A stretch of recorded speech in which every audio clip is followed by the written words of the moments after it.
ನಮ್ಮ ಎಮ್ಮೆ ಮನುಷ್ಯನಾಗ ಬಂದ್ರೆ 50 ಲೀಟ್ರ್ ಹಾಲು ಕೊಡ್ತೈತೆ ನೋಡ್ರಿ ಅಂದೆವು. 50 ಲೀಟ್ರ್ ಹಾಲು ಕೊಡ್ತೈತೆ ಅಂದ್ಕೊಳ್ಳಿ ಏನು ಕಿಮ್ಮತ್ತು ಹೇಳ್ತಿ ಅಂದ. 1,00,000 ರೂಪಾಯಿ ರೀ ಅಂದ. 1,00,000 ರೂಪಾಯಿ ಕೊಟ್ಟು 50 ಲೀಟ್ರ್ ಹಾಲು ಕೊಡು ಎಮ್ಮೆ ತೊಗೊಂಡು ಹೋಗಿ ಮನ್ಯಾಗ 2 ದಿನ ಉಣಿಸ್ದ ತಿನ್ನಿಸ್ದ ಹಾಲು ತೆಗೆದ 5 ಲೀಟ್ರ್ ಮ್ಯಾಗ ಒಟ್ಟ ಹಾಲು ಕೊಡಲ್ದ. ಮರುದಿವ್ಸ ಅದಕ್ಕಿಂತ ಚಲೋ ತಿನ್ನಕ್ಕೆ ಹಾಕಿದ ಉಣ್ಣಕ್ಕೆ ಹಾಕಿದ 5 ಲೀಟ್ರ್ ಮ್ಯಾಗ ಹೋಗಲಿಲ್ಲ. 8 ದಿವ್ಸ ನೋಡಿದ 15 ದಿವ್ಸ ನೋಡಿದ ಎಮ್ಮೆ ಹಾಲ ಕೊಡಲಿಲ್ಲ. ಅದೇ 5 ಲೀಟ್ರ್ದಾಗ ಒದ್ದಾಡ್ತಿತ್ತು. ಅವ ಯಾವ ಮಾರಿದ್ನಲ್ಲ ಅವ್ರ ಮನೆಗೆ ಹಾದು ಎಮ್ಮೆ ತೊಗೊಂಡು ಏನು 50 ಲೀಟ್ರ್ ಹಾಲು ಕೊಡ್ತೈತೆ ಅಂಥೇಳಿ 1,00,000 ರೂಪಾಯಿ ತೊಗೊಂಡಿದ್ದು, ಇದು 5 ಲೀಟ್ರ್ ಮ್ಯಾಗ ಹಾಲು ಕೊಡಂಗಿಲ್ಲ.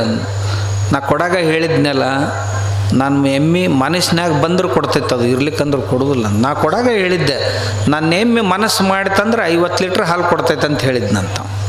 ಅದು ಮನಸ್ಸು ಮಾಡ್ಲಿಕ್ಕೆ ನಾ ಏನು ಮಾಡಲಿ ಅಂದ. ನಾ ಯಾವ ಎಮ್ಮೆಗಳ ಕತ್ತಿ ಹೇಳಕತ್ತಿಲ್ಲ, ಇಲ್ಲಿ ಕುಂತ ಎಮ್ಮೆಗಳ ಕತ್ತಿನ ಹೇಳಕತ್ತೀನಿ. ಈಗ ಮನಸ್ಸು ಮಾಡಿದರೆ ಏನಾರ ಬಿಡಾಕೈತಿ, ಮನಸ್ಸು ಮಾಡಿದರೆ ಏನಾರ ಹಿಡ್ಯಾಕೆ ಬರ್ತೈತಿ. ಯಾವುದನ್ನು ಒತ್ತಾಯದಿಂದ ಯಾರಿಗೆ ಏನು ಮಾಡ್ಸಕ್ಕೆ ಬರುವುದಿಲ್ಲ, ಏನು ಮಾಡೋಕ್ಕೆ ಬರುವುದಿಲ್ಲ. ಆದ್ದರಿಂದ ಏನು ತಗೋಬೇಕು ಏನು ಬಿಡಬೇಕು. ಶ್ರೀರಾಮಚಂದ್ರ ಲಂಕೆಯಿಂದ ಬಂದ, ಪಟ್ಟಾಭಿಷೇಕ ಆತು. ಆದ ಕೂಡಲೇ ಯಾರ್ಯಾರು ಏನೇನು ಕೇಳ್ತೀರಿ ಕೇಳ್ರಪ್ಪ ನಿಮ್ಗೆ ಕೊಡ್ತೀನಿ ಅಂದ. ವಾನರ ಸೇನೆ ಬಂತು, ಏನು ಕೇಳಿದ್ರು ಅವ್ರಿಗೆ ಕೊಟ್ಟ. ನಲನೀಲ ಜಾಂಬವಂತಾದಿಗಳು ಬಂದರು, ಅವ್ರಿಗೆ ಕೊಟ್ಟ. ವಾಲಿಯ ಮಗನಾದಂಥ ಅಂಗದನಿಗೆ ಅವನ ರಾಜ್ಯವನ್ನು ಅವನಿಗೆ ಕೊಟ್ಟ. ಸುಗ್ರೀವ ಏನು ಕೇಳ್ದ, ಸುಗ್ರೀವನಿಗೆ ಕೊಟ್ಟ. ಹನುಮಂತಕ್ಕೆ ಕೇಳಿದ ನಿನಗೇನು ಬೇಕು ಅಂತ. ನನಗೇನು ಬೇಡ್ರಿ, ಇಲ್ಲಿ ತನ ಏನು ನಿಮ್ಮ ಸೇವಾ ಮಾಡೋಕ್ಕೆ ಕೊಟ್ಟಿದ್ರಲ್ಲ, ನಿಮ್ಮ ಸೇವಾ ಮಾಡೋಕ್ಕೆ ನಿಮ್ಮ ಹತ್ರ ಇರುವಷ್ಟು ಅವಕಾಶ ಕೊಟ್ಟರೆ ಸಾಕು ನನಗೆ, ಮತ್ತೇನೂ ಬೇಡ ಅಂದ. ಮತ್ತು ನೀವು ಹೋಗೋದಿಲ್ಲ ಅಂತ ಕಿಷ್ಕಿಂದಾಕಂದ. ಹೋಗಿ ಏನು ಮಾಡೋದೈತಿ, ನಿನ್ನಂಥವ್ನು ಸಿಗುತ್ತಾನ ಕಿಷ್ಕಿಂದ, ನೀನ ಸಿಕ್ಕಿಂದಿನ ಎಲ್ಲಿರ್ತಿದ್ದೆ ಅದೇ ಕಿಷ್ಕಿಂದ ನಂದು ಅಂದ. ಎಲ್ಲಿ ರಾಮ ಇರ್ತಾನಲ್ಲ ಅಲ್ಲೇ ನನ್ನ ಕಿಷ್ಕಿಂದ, ನಿಮ್ಮ ಪಾದದ ಹತ್ತಿರ ನನಗೆ ಸೇವಾ ಮಾಡಲಿಕ್ಕೆ ಅವಕಾಶ ಕೊಡಬೇಕು ಅಂತಂದ. ಆಯ್ತಪ್ಪ ಅಂದ. ಲಕ್ಷ್ಮಣಕ್ಕೆ ಕೇಳಿದೆ ನಿನಗೇನು ಬೇಕು ಅಂತ. 14 ವರ್ಷ ವನವಾಸದೊಳಗೆ ನಿನ್ನ ಸಹವಾಸ ಮಾಡಲಿಕ್ಕೆ ನಿನ್ನ ಜೊತೆ ಇಟ್ಕೊಂಡಿದ್ದೆಲ್ಲ, ಅಷ್ಟು ಇಟ್ಕೊಂಡ್ರೆ ಸಾಕು, ನನಗೇನು ಬೇಡ ಅಂದ. ಅಲ್ಲೋ ಯಾವುದಾರ ಒಂದು ರಾಜ್ಯ ಪಾಜ್ಯ ನನಗೇನು ಬೇಡ, ನನಗೆ ನಿನ್ನ ಸಹವಾಸ ಸಿಕ್ಕರೆ ಸಾಕು, ನಿನ್ನ ಸಾನ್ನಿಧ್ಯ ಇದ್ದರೆ ಸಾಕು ಅಂದ. ಭರತನಿಗೆ ಕೇಳಿದ ನಿನಗೇನು ಬೇಕು ಅಂತ.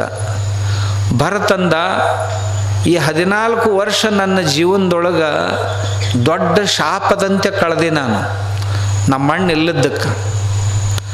ಎಣ್ಣ ನಿನ್ನ ತಲೆ ಮ್ಯಾಗ ಯಾವಾಗಲೂ ಛತ್ರಿ ಹಿಡಿಯುವಂಥ ಕೆಲಸ ನನಗೆ ಕೊಡಬೇಕು.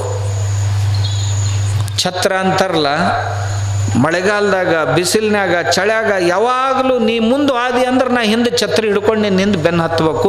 ಈ ಛತ್ರಿ ಹಿಡಿ ಕೆಲಸ ಅಷ್ಟ ಕೊಡು ಸಾಕು, ನನಗೆ ಬೇರೆ ಏನೂ ಬೇಡ ಅಂದ. ಅಲ್ಲೋ ರಾಜ್ಯ ಗಿಜ್ಜ ಏನೂ ಬೇಡ ನನಗಂದ. ನಿನ್ನ ಸಾನ್ನಿಧ್ಯದೊಳಗೆ ಛತ್ರಿ ಹಿಡಿ ಕೆಲಸ ಕೊಡು ಅಂದ. ಶತ್ರುಘ್ನಕ್ಕೆ ಕರ್ದ. ನಿನಗೇನು ಬೇಕಪ್ಪ ಕೇಳ್ಕೊ, ನೀನಾರ ಕೇಳ್ಕೊ ಅಂದ. ನನಗೆ ಚೌರ ಬೀಸು ಕೆಲಸ ಕೊಡು ಅಂದ. ನೀ ಎಲ್ಲಿರ್ತಿ ನಿನ್ನ ಸಾನ್ನಿಧ್ಯದೊಳಗೆ ನಿಂತಿರ್ಬೇಕು. ನಾವು 14 ವರ್ಷ ನೀನಿಲ್ದ ಎಷ್ಟು ಕಠಿಣ ಆಗೈತಿ ಅನ್ನೋದು ನಮ್ಗೆ ಗೊತ್ತಣ್ಣ. ನಾವು ಬದುಕಬಾರ್ದು, ನಮ್ಮ ಮಣ್ಣಿಲ್ದ ಬದುಕದು ಬದುಕ ಅಲ್ಲ.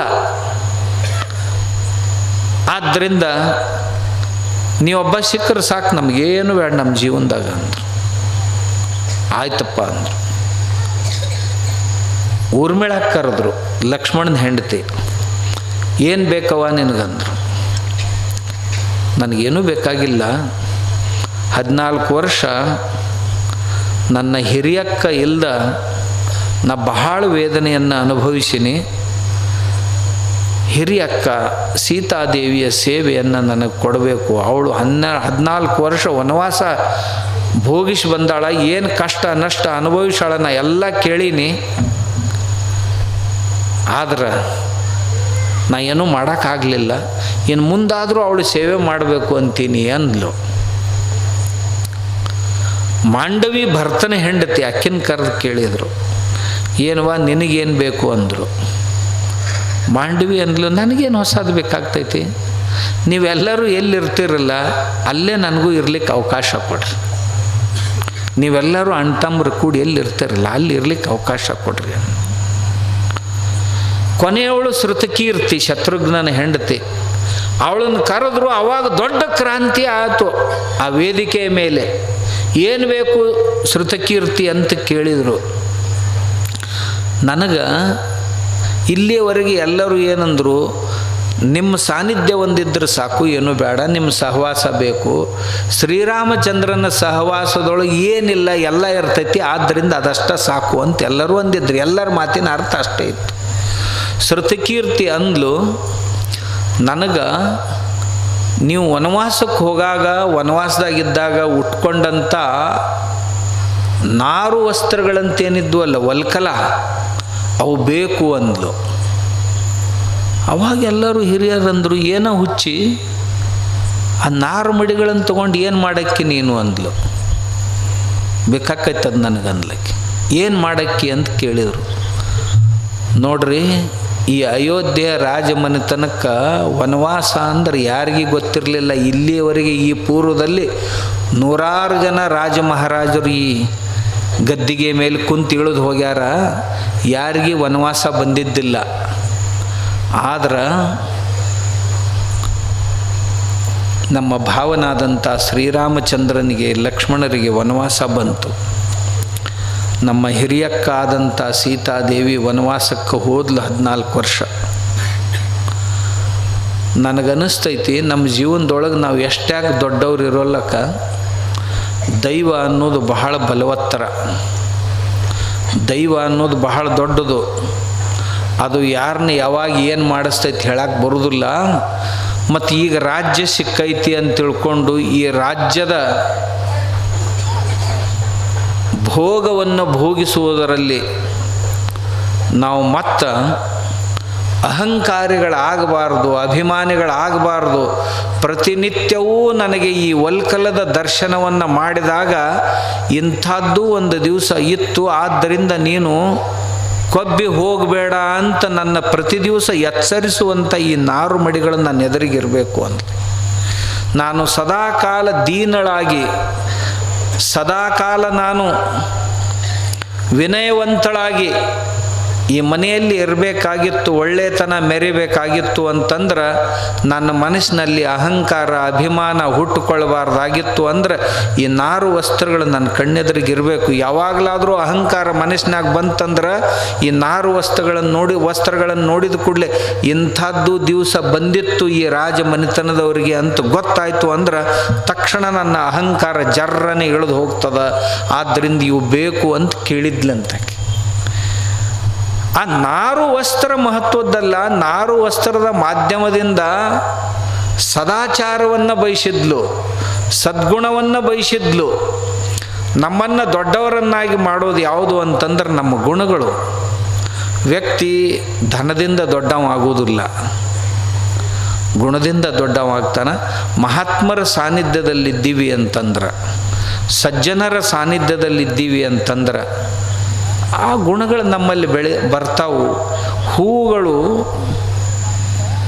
ಎಡಗೈ ಬಲಗೈ ಅನ್ನೋ ಭೇದವನ್ನು ಮಾಡಲಾರ್ದ ಎರಡೂ ಕೈಗಳನ್ನು ಸುಗಂಧಿತಗೊಳಿಸುವಂತೆ ಮಹಾತ್ಮರು ಬಡವರು ಶ್ರೀಮಂತರು, ಸುಶಿಕ್ಷಿತರು ಅಶಿಕ್ಷಿತರು, ಜಾತಿಹೀನರು ಜಾತಿ ಶ್ರೇಷ್ಠರು ಅಂತ ಭೇದ ಮಾಡಲಾರ್ದ ಎಲ್ಲರನ್ನೂ ಉದ್ಧರಿಸ್ತಾರ. ಆದ್ದರಿಂದ ಆ ಹೂವುಗಳಂತಹ ಸಹವಾಸ, ಸಜ್ಜನರ ಸಹವಾಸ ನನಗೆ ಯಾವಾಗಲೂ ಬೇಕು ಅಂತ ನಮ್ಮ ಋಷಿಗಳು ಕೇಳ್ಕೊಂಡಿದ್ದು. ನಮ್ಮ ಋಷಿಗಳು ಕೇಳಿದ್ದು ಹೂವಿನೊಂದಿಗೆ ದಾರವೂ ಸಹಿತ ಶಿವನ ಕೊರಳನ್ನು ಏರ್ತೈತಂತಲ್ಲ, ಹಾಗೆ ಸಜ್ಜನರ ಸಹವಾಸದಲ್ಲಿದ್ದೀವಿ ಅಂತಂದ್ರೆ ನಮಗೂ ದೊಡ್ಡಸ್ತಿಕೆ ಬರುತ್ತೆ ಅಂತ.